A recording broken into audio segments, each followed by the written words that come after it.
दोस्तों, क्या कुछ है जो बीजेपी को बेचैन कर रहा है या फिर वाकई में देश में कुछ बड़ा होने वाला है? इस तरह की अटकलबाजी लगातार पिछले 2 दिन से राजनीतिक गलियारों में या फिर ये कह लें कि दिल्ली के राजनीतिक गलियारों में तैर रही हैं। सब कुछ मैं आपको तफसील से बताऊंगी दोस्तों, और साथ में आपको ये भी बताऊंगी कि आखिर वो कौन सी बेचैनी है जो बीजेपी को अंदर ही अंदर टेंशन में लाए हुए है, और इसी बेचैनी की वजह से क्या बीजेपी के चाणक्य को एक सीक्रेट मीटिंग लेनी पड़ गई। दोस्तों, सबसे पहले आपके अपने यूट्यूब चैनल में मैंने आपको आज सुबह ये पहली खबर दिखाई, जिसमें मैंने आपको बताया कि आज सुप्रीम कोर्ट में वक्फ संशोधन कानून पर जो बेहद ही अहम सुनवाई हो रही है, जिसको लेकर कल ही सीजीआई रोक लगाने को, अंतरिम रोक लगाने के लिए एक तरह से तैयार थे। हालांकि रुक गए वो, लेकिन ऐसा संभावना है कि आज हो सकता है कि कुछ मामलों को लेकर अंतरिम रोक लग जाए। उससे ठीक पहले खबर आ गई कि मोदी की राष्ट्रपति के साथ मीटिंग हुई थी। दरअसल हुआ है दोस्तों कि बुधवार को सबसे पहले सुनवाई होनी थी सुप्रीम कोर्ट में, जो कि कल हुई, और बुधवार को जब वक्फ बोर्ड को लेकर सुप्रीम कोर्ट में बेहद अहम सुनवाई थी, उससे ठीक पहले मंगलवार को मोदी राष्ट्रपति से मिले हैं। इसकी औपचारिक फोटो कोई शेयर नहीं की गई, लेकिन इस मीटिंग में बहुत सी बातें डिस्कस हुई हैं, ऐसा सूत्र बताते हैं। जैसा बताते हैं सूत्र की बहुत जल्द कैबिनेट में विस्तार होना है, केंद्रीय कैबिनेट में, क्योंकि बिहार में चुनाव है, पश्चिम बंगाल में चुनाव है, तमिलनाडु में भी चुनाव है, तो बहुत संभव है कि केंद्रीय कैबिनेट में कुछ उन राज्यों के लोगों को जगह मिले। ठीक है। दूसरा, वक्फ संशोधन कानून की सुनवाई को लेकर हो सकता है बातचीत हुई हो। और इसके अलावा दोस्तों, अभी तमिलनाडु के राज्यपाल को लेकर सुप्रीम कोर्ट ने एक बहुत ही अहम फैसला दिया है। दोस्तों, इस फैसले में सुप्रीम कोर्ट ने कहा है कि राष्ट्रपति के पास भी अगर राज्यपाल कोई बिल भेजते हैं तो 3 महीने के अंदर राष्ट्रपति उस पर फैसला ले लें। मतलब एक बात बोली है सुप्रीम कोर्ट ने। आदेश तो सुप्रीम कोर्ट नहीं दे सकता राष्ट्रपति को, लेकिन सुझाव दिया है। और तब से लेकर अब तक लगातार इस फैसले की बहुत चर्चा हो रही है। इसको मील का पत्थर माना जा रहा है, क्योंकि इस तरह की बात राष्ट्रपति के लिए कभी नहीं बोली गई थी सुप्रीम कोर्ट द्वारा। और उसके ठीक बाद दिलचस्प ये है दोस्तों कि मोदी और राष्ट्रपति की जो मुलाकात हुई, उसके ठीक बाद जेपी नड्डा के घर में अमित शाह और बीजेपी के बड़े नेताओं की मीटिंग भी हुई। अब जो मैं इस वीडियो में बात करने वाली हूं दोस्तों, बीजेपी की जो मीटिंग हुई है, अमित शाह जिसमें मौजूद थे, जेपी नड्डा के घर में ही मीटिंग हुई, राजनाथ सिंह इसमें मौजूद थे, बीएल संतोष मौजूद थे, उस सीक्रेट मीटिंग को लेकर बात करने वाली हूँ। इस सीक्रेट मीटिंग को मैं सीक्रेट मीटिंग इसलिए कह रही हूँ क्योंकि निकल कर नहीं आया बाहर की एग्जैक्टली बात क्या हुई। बस गाड़ियां अंदर गईं, फिर गाड़ियां बाहर आईं। अब इसको लेकर भी बहुत सी बातें हैं दोस्तों। सबसे पहली बात तो वक्फ संशोधन कानून पर जिस तरह की पॉलिटिकल माइलेज की उम्मीद बीजेपी ने की थी, क्या उसको पॉलिटिकल माइलेज वो मिलेगी? क्योंकि सुप्रीम कोर्ट की शुरुआती टिप्पणियां तो कम से कम इस ओर इशारा कर रही हैं कि सरकार बहुत मुश्किल में फंस सकती है अगर सुप्रीम कोर्ट कोई और गहरी टिप्पणी कर देता है इस मामले में। हालांकि फैसला देखिए बहुत लंबा वक्त आएगा, फैसला ऐसे नहीं आता है, और सुप्रीम कोर्ट ने भी ये कह दिया कि हम संसद द्वारा पारित किए हुए कानून पर रोक नहीं लगा सकते। हालांकि सुप्रीम कोर्ट ने ये भी कहा कि ये जो मामला है विशेष है, ये बोला था सुप्रीम कोर्ट ने। लेकिन अगर ऐसा कोई फैसला आया भी तो वो बहुत वक्त लेगा, कई बार सालों भी लग जाते हैं। लेकिन अगर कोई अंतरिम रोक भी लग जाती है या फिर कोई टिप्पणी भी आ जाती है तो इस सरकार के लिए बहुत किरकिरी होगी। और इस बिल को राज्यसभा में हो या लोकसभा में हो, एक तरह से बहुत मुखरता से, बहुत प्रमुखता से और बहुत मजबूती से जो लेकर आए थे और जो बार बार विपक्ष के सवालों का जवाब दे रहे थे, वो थे अमित शाह जी। आप जानते हैं दोस्तों, संसदीय कार्य मंत्री किरण रिजिजू तो वहाँ पर थे ही, उन्होंने पेश किया था ये बिल। लेकिन अमित शाह लगातार मौजूद थे, पूरी आधी रात तक जब बहस चल रही थी तब भी थे, फिर राज्यसभा में भी थे, और फिर अगले दिन जब संसद को स्थगित किया गया था अनिश्चितकाल के लिए तब भी थे। तो अमित शाह की मौजूदगी तब भी थी और इस मीटिंग में भी थी। दूसरा दोस्तों, एक और पेंच है बीजेपी के सामने, राष्ट्रीय अध्यक्ष। अब बीजेपी का राष्ट्रीय अध्यक्ष का नाम ना हो गया, बीरबल की खिचड़ी हो गई।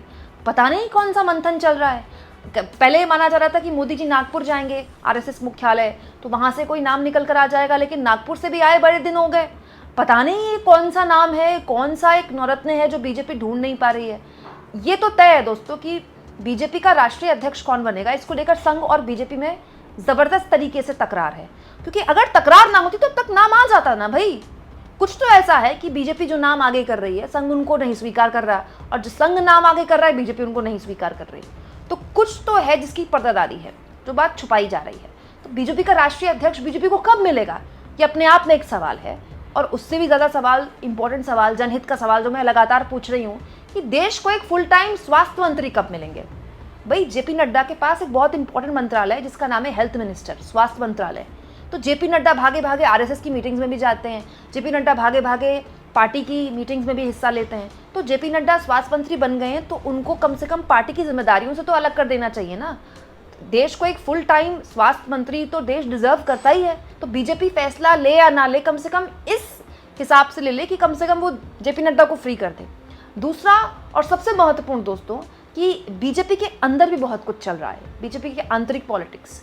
हालांकि इस मीटिंग में उसको लेकर चर्चा हुई हो ना हुई हो ये तो बहुत जल्दबाजी होगा कहना, लेकिन दोस्तों बीजेपी के आंतरिक पॉलिटिक्स में इस वक्त योगी आदित्यनाथ का लगातार बहुत ज़्यादा सांप्रदायिक कट्टर हिंदुत्व वाले बयान देना और उससे राष्ट्रीय नेतृत्व का अपने आप को किनारा करना बहुत करीने से बताता है कि बीजेपी के अंदर बहुत तगड़ी पॉलिटिक्स चल रही है।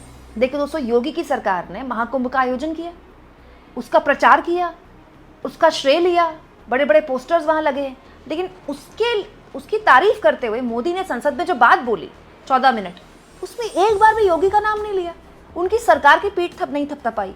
अजीब बात यह है दोस्तों कि इस पूरे के पूरे मसले को लेकर बीजेपी में अजीब तरह की एक बेचैनी आप देखिए कि बीजेपी के यूपी के विधायक जो कि योगी को खास पसंद नहीं करते और मौर्य के हेमे बताए जा रहे हैं, वो अमूमन मौर्य को सीएम बनाने की बात करते रहते हैं और ये खूब हो रहा है आजकल।